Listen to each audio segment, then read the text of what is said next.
মাছ বিক্রি করলাম, এত টাকা বিক্রি করতে যাবে।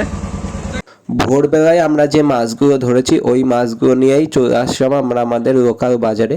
তো এখানেই আমরা মাছগুলো বিক্রি করি, আর এখানে 4টে ঘর আছে, এখানেই এই মাছগুলোকে বিক্রি করি আমরা। আর এই দেখো, এই যে বালা ফিশারি, আমরা এই ঘরেই মাছ দেব। আর এইগুলো হচ্ছে আমাদের মাছ, আর এছাড়াও আমাদের দুই ব্যাগ মতো মাছ এখনও আছে। আর এখানে প্রচুর মাছ ছিল, আর এই ঘরটাই এই মাছগুলো সবে বিক্রি হলো। তো যে কিনেছে উনি আবার এই মাছগুলোকে এখান থেকে নিয়ে যাচ্ছেন। আর প্রচুর পরিমাণে ক্যারেটের বরফ দেওয়া মাছ এখানে এসেছিল। আর এখানে রুই মাছ, পাঙাশ মাছ, আর এগুলো খুব সম্ভবত শাইটিং মাছ, সমুদ্রের মাছ। আর এইগুলো হচ্ছে পাঙাশ, লোটে, ভোলা, সমস্ত ধরনের মাছ ছিল। আর তারপর আমি চলে আসলাম আমরা যে ঘরে মাছ দেব সেই ঘরের সামনে।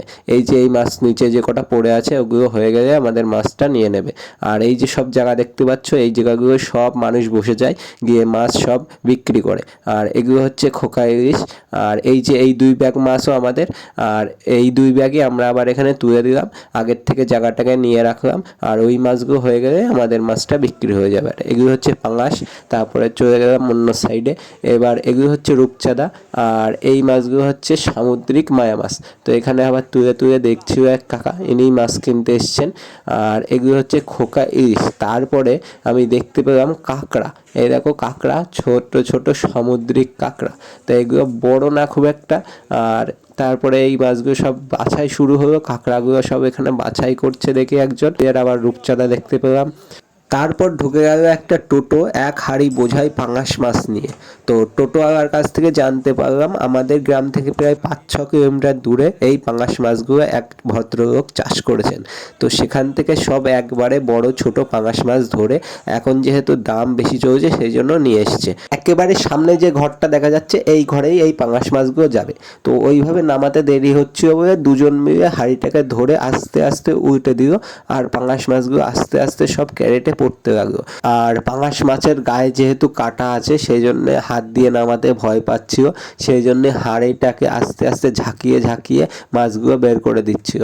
আর 2-1টা পাঙাশ মাছ মুখে আটকে যাচ্ছিল বড় সাইজ বলে, আর কাটায় কাটায় একসাথে মাছগুলো আটকে যাচ্ছে। এই দেখো এইবার যেমন আটকে গেছিল, তারপরে আস্তে আস্তে আবার একটু করে নাড়া দিচ্ছে, আবার একটু করে সব পড়ে যাচ্ছে। তো আস্তে আস্তে পুরো হাঁড়িটাকে ফাঁকা করে ফেললো, আর 2 ক্যারেট প্রায় ভরে গেল পাঙাশ মাছে। তারপরে একবারে সব ঢেলে দিল, আর সব মাছ একেবারে ক্যারেটে এসে পড়লো। আর প্রায় 2 ক্যারেট 1.5 ক্যারেট প্রায় ভর্তি হয়ে গেল। আর এখান থেকে এই দেখো মাছের কি সুন্দর চেহারা। আর অমিত আবার একটা মাছ উঁচু করে দেখাচ্ছিল, তারপরেও আবার মাছটাকে রেখে দিল।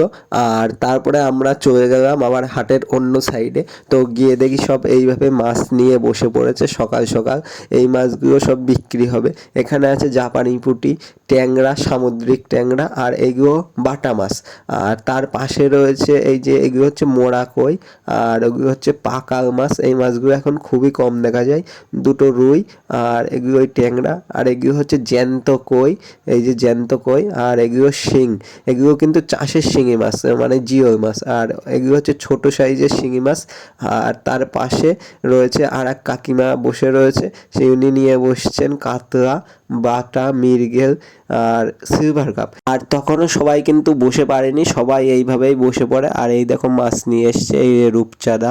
আর এখানে এসে দেখি এক পেটি আবার কাতলা চলে এসছে। আর তখনও কিন্তু আমাদের মাছ ঘরে যায়নি, তখন এসে বলার পরে তারপরে আমাদের মাছটা ঘরে নিল। এতক্ষণ ধরে বাইরেই পড়েছিল, সব ক্যারেটের মাছ আগে আগে দিয়ে দিয়েছে। আর তারপরে আমাদের মাছটা সব কাটায় উঠে গেল। আর মাছটা যখন পাল্লায় তোলা হয় তখন একটু মনোযোগ দিয়ে আমাদের একটু দেখতে হয়, সেই জন্য আমরা ওই টাইমটা ভিডিও করিনি। আর না হলে ওই টাইমটা একটু মাছ মার হয়ে যাওয়ার সম্ভাবনা থাকে। তারপরে আমরা টাকা নেওয়ার জন্য ঘরের ভিতরে দাঁড়িয়েছিলাম। আর তখনই এই মাছগুলো প্রথমে বিক্রি হলো শাইটিং, তারপরে আবার রুই মাছ তোলা হলো, 2-3 দাগ রুই মাছ বিক্রি হলো।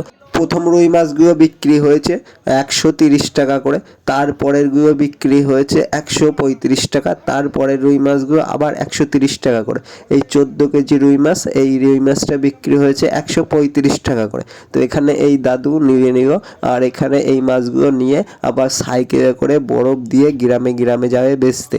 তো এরপরে আবারও এই মাছগুলো, রুই মাছগুলো দেওয়া হচ্ছে। তো আবারও এইভাবেই আরও লোক আছে, তারা কিনে নেবে এখান থেকে, নিয়ে সব গ্রামে গ্রামে গিয়ে বেচবে। আমাদের এখানে এইভাবেই বিক্রি হয় মাছ। আর যারা একবারে প্রচুর মাছ নেয় তারা কিন্তু এইভাবে হাটে চলে আসে, দিয়ে এই আড়ত থেকেই মাছগুলো কিনে নেয়। আর তারপরে উঠে গেল শাইটিং, এই যে আবার শাইটিং মাছ।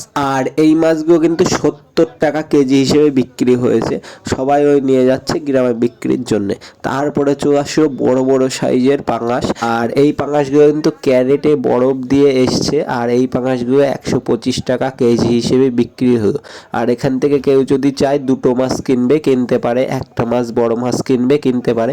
আর আবার যদি কেউ চায় রড ধরে কিনবে, সেটাও কিনতে পারে। তারপরে আমরা বাইরে চলে আসলাম, এসে দেখি এরকম সব ঝুড়ি বোঝায় তেলাপিয়া আসছে। আর এই তেলাপিয়াগুলো কিন্তু পাল্লায় তোলা লাগেনি, বাইরের থেকেই সব কেজি হিসেবে বিক্রি হয়ে গেছে। তেলাপিয়ার প্রচুর ডিমান্ড ছিল ওই দিন। দেখো এই আমরা মাছ বিক্রি করলাম, এত টাকা সব দাগ রেখে দিয়েছে, কত কত টাকা।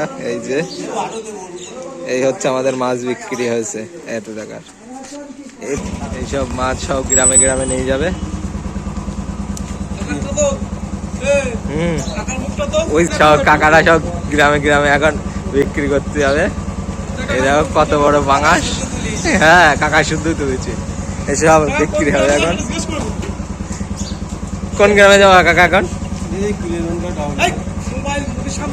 কুয়েরনঘাট রাজ করে দিয়ে কাকা এখন যাবে। চলো।